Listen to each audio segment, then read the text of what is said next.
ये आपको क्या? हाँ भाई, क्या मसला? बदतमीजी नहीं की थी मैंने इनके साथ। तो मैं तेरा फोन क्यों उठा? अरे वाह, तुझे पैसों की जरूरत है तो मैं आप शायद भूल रही हैं कि इस बच्चे के साथ मेरा भी। बस ये जो खाना लेके आई थी वो आप ही।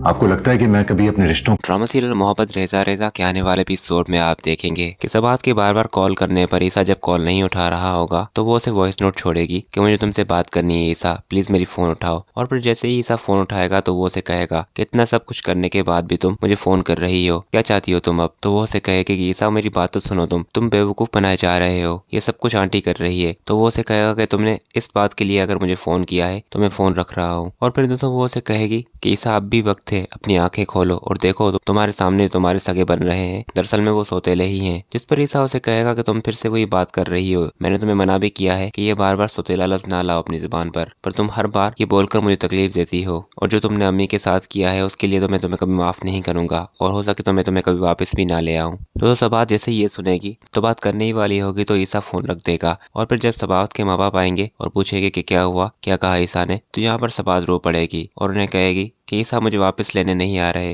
ये सब कुछ आंटी कर रही हैं, मैं उन्हें माफ नहीं करूंगी। तो वो उन्हें कहेंगे कि तुम रो मत, हम बात करते हैं ईसा से। ईसा ऐसे कैसे कर सकता है, तुम बेबी हो उसकी। बात कहेगी कि उनका भी कोई कसूर नहीं है, आंटी ने ही उनके दिमाग में डाला है, आंटी ने बरसों उनके दिमाग का ब्रेन वॉश किया है। अब ईसा को लगता है कि वो जो कुछ भी कर रही है वो ठीक कर रही है।